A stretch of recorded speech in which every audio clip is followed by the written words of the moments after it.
जय हिंद मेरे प्यारे सभी विद्यार्थियों को, मैं हूं जितेंद्र। एक बार फिर से आपके अपने परिवार तैयारी प्लस के यूट्यूब चैनल पर आप सभी का स्वागत करता हूं। दोस्तों, ये हमारा व्हाट्सएप नंबर है। यदि आप इसमें ग्रुप में जुड़ना चाहते हैं तो आप मैसेज करके भेज दीजिए कि सर हमें ग्रुप में ऐड कर लीजिए। वहां पर आपको प्रैक्टिस सीट मिलती रहती है। ये आपका टेलीग्राम चैनल है, यहाँ पर आपको सारी PDF मिलती है, तो इस टेलीग्राम चैनल को आप जरूर ज्वाइन कर लीजिएगा। ठीक है, चलिए भाई अब चलते हैं सीधा क्वेश्चन पर। पिछली क्लास में हमने 34 तक के आपको क्वेश्चन करा दिया था। अब ये आपकी शाम वाली टेबलेट है, तो भाई जल्दी सभी लोग शाम वाली टेबलेट लेने के लिए रेडी हो जाओ। आओ भाई चलते हैं सीधा पहले क्वेश्चन पर। ठीक है, दो क्रमागत संख्याएं ज्ञात कीजिए जिनमें पहले अंक का 3 गुना दूसरे अंक के 2 गुने से 5 अधिक है। क्रमागत संख्याओं का मतलब होता है लगातार संख्याएं, यानी कि यदि पहली x है तो अगली संख्या क्या होगी x + 1।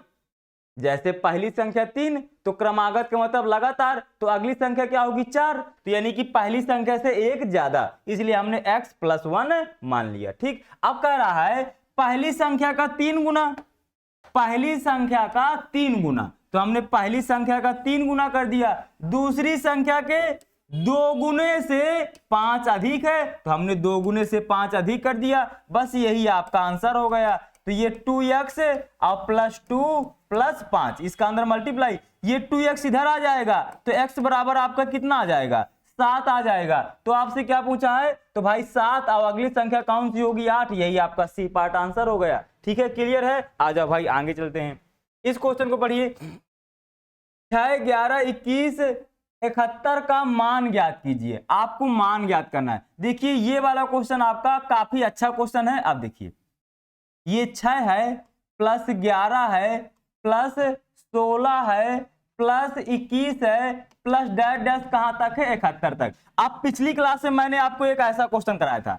यहां पर देखिए कितना जुड़ रहा है, इसमें 5 जुड़ रहा है, इसमें भी कितना जुड़ रहा है 5 जुड़ रहा है, यानी कि प्रत्येक संख्या में 5 5 जुड़ रहा है। तो कहां तक पहुंच रहा है 71 तक पहुंच रहा है। ध्यान से समझिएगा इस क्वेश्चन को। यदि आप इस क्वेश्चन को फार्मूले से लगाएंगे ना बहुत मुश्किल हो जाएगा, लेकिन यदि आप मेरा कॉन्सेप्ट समझ लेंगे आप विथ इन सेकेंड में इस क्वेश्चन को कर पाएंगे। ठीक है, आ जाओ भाई। अब मुझे ये बताइए, आप इतना लंबा ना सोचिए, आप इसको यहां तक ना सोचिए, सिर्फ यहां तक अभी सोचिए। ये आप सिर्फ 21 तक सोचिए कि भाई ये 21, आप देखिए हर एक संख्या में 5 जुड़ रहा है।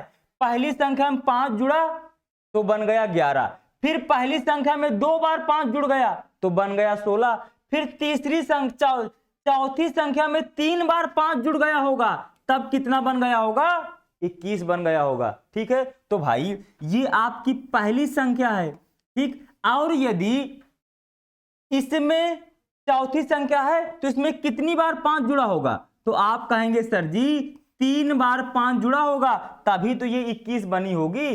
तो भाई ऐसी 71 कब बनी होगी, कितनी बार 5 जुड़ा होगा।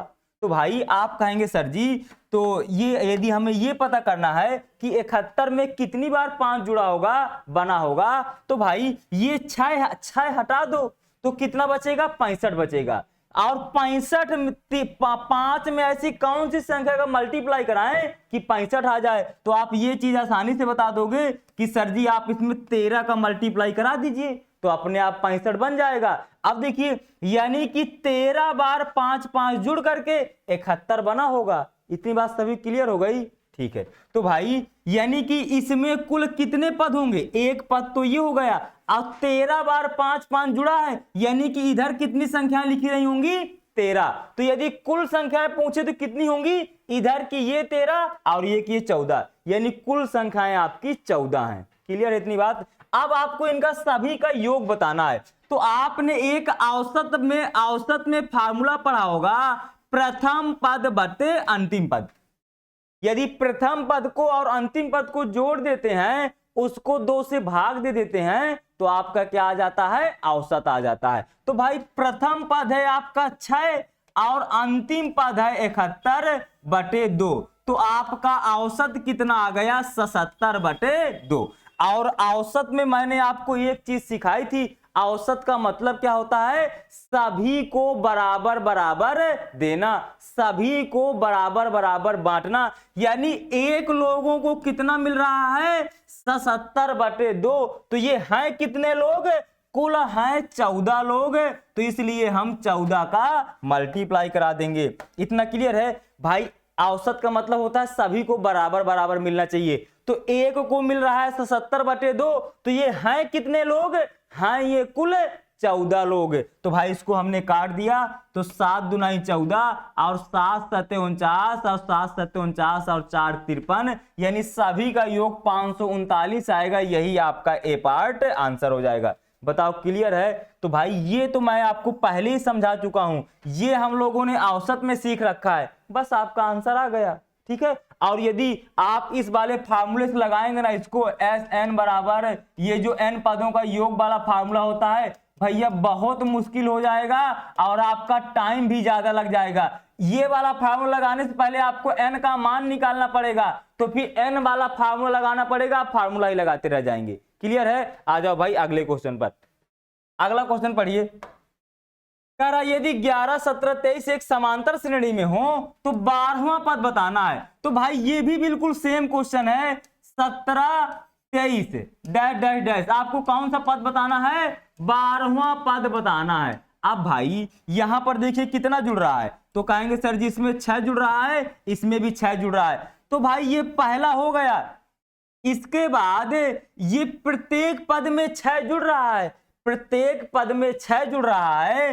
तो भाई सबसे आखिरी वाले पद में कितना जुड़ेगा, सबसे आखिरी वाले पद में कितना जुड़ेगा। तो भाई ये इधर कितने, ये टोटल तो है 12, ये आपका पहला वाला हो गया, तो इधर कितने बचेंगे 11, यानी कि जो 12वां पद होगा उसमें कितनी बार 6 जुड़ा होगा, 11 बार 6 जुड़ा होगा। तो ये 11 छक्का हो गया 66, और ये प्रत्येक पद में पहला पद तो जुड़ी रहा है, तो 11 छक्का 66, 66 में 11 जोड़ेंगे तो हो जाएगा 77। यही आपका कौन सा ए पार्ट आंसर हो जाएगा।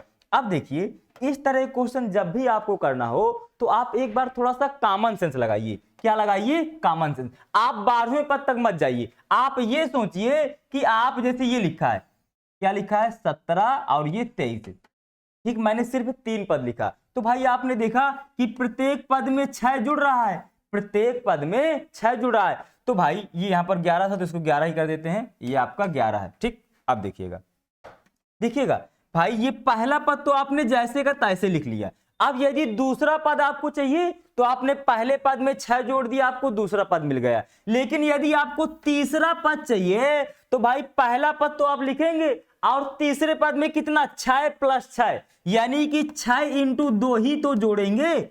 6 आपने 2 बार जोड़ा तो हमने 6 × 2 लग दिया, तो 6 दूनी 12, अब 12 में 11 जोड़ेंगे तो 23, आपको तीसरा पद मिल गया। यानी कि यदि आपको तीसरा पद चाहिए तो आपको 6 2 बार जोड़ना पड़ेगा, यदि चौथा पद चाहिए तो आपको 6 3 बार जोड़ना पड़ेगा। यानी कि जो भी पद चाहिए आपको उससे एक कम बार आपको 6 जोड़ना होगा। तो यहां पर आपको 12वां पद चाहिए था, तो हमने भाई हमें 12वां पद चाहिए था, इसलिए हमें 6 11 बार जोड़ना पड़ेगा। आपका आंसर आ गया। अब भाई सभी को क्लियर हो गया होगा। ठीक है, आ जाओ भाई फिर अगले क्वेश्चन पर। इस क्वेश्चन को पढ़ें सभी लोग। अब देखिए निम्नलिखित में कौन सी संख्या अभाज्य है। अभाज्य का मतलब होता है जो किसी से ना कटे। अब देखिए 7 3 10 2 12, तो ये तो भैया 3 से ही कट जाएगा। ये 5 3 8 2 10, और ये कितना 4 3 7 2 9, ये भी आपका किससे कट जाएगा, 3 से कट जाएगा। अब या तो आपका आंसर ये होगा या तो आपका आंसर ये होगा। अब देखिए इसका आंसर चेक करने के लिए, आभाज्य संख्या का आंसर चेक करने के लिए तरीका क्या होता है कि भाई ये जो संख्या लिखी होती है ना, इनके पास का आप वर्ग देखिए। तो भाई 263 के पास किसका वर्ग होता है, 16 का वर्ग कितना होता है, 256। तो भाई ये जो वर्ग आया 256 और 256 और 263 पास पास है। यानी कि आप देखिए जिसका वर्ग आता है उसके नीचे जितनी भी आभाज्य संख्याएं हो आपको लिखना होता है। तो भाई 2 3 5 7 11 और ये 13, यानी कि ये आभाज्य संख्याएं। अब आपको इनमें से चेक करना होगा कि भाई ये कोई संख्या डिवाइड है कि नहीं है। तो भाई चेक करते हैं। इसको हमने 11 से चेक किया, तो ये देखिए 13 से चेक करेंगे तो 13 कम 13, 13 से नहीं कटेगा। 11 से चेक करिए तो भाई 11 दुनाई 22 और 11 तिया 33, ये भी 11 से कट जाएगी, तो यानी कि ये भी आपकी अभाज्य संख्या नहीं होगी। सिर्फ कौन सी आपकी अभाज्य संख्या होगी? सिर्फ और सिर्फ ए पार्ट होगी। तो अभाज्य संख्या चेक करने का आपने रूल समझा।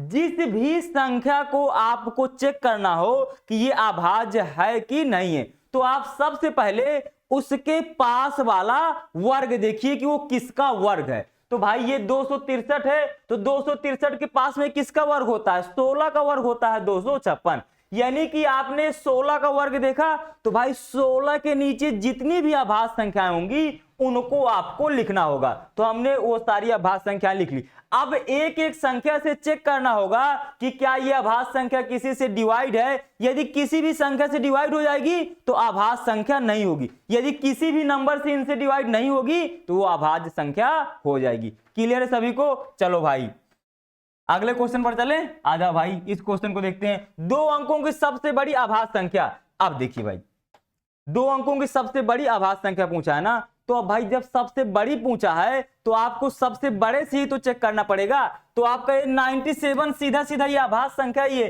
91 तो आपकी होती नहीं है क्योंकि ये 13 7 91 13 से कट जाती है। सबसे बड़ी देखना था, है तो अभाज्य संख्या ये भी आपकी और ये भी आपकी अभाज्य संख्या है, लेकिन हमें सबसे बड़ी बताना है। तो सबसे बड़ी कौन सी होगी?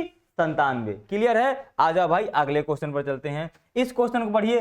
सबसे छोटी अभाज्य संख्या, सबसे छोटी अभाज्य संख्या कौन सी होती है? आपकी 2। सबसे छोटी अभाज्य संख्या होती है 2 और 0 को छोड़ करके किसी भी पूर्ण संख्या का गुणनफल होगा। अब भाई इसमें आप 0 को छोड़ करके किसी भी संख्या का मल्टीप्लाई कराएं, 1 का मल्टीप्लाई कराएं या 3 का मल्टीप्लाई कराएं या 6 का, लेकिन जब भी किसी भी संख्या में यदि आप 2 से मल्टीप्लाई करा देते हैं तो वो आपकी कौन सी संख्या बन जाती है?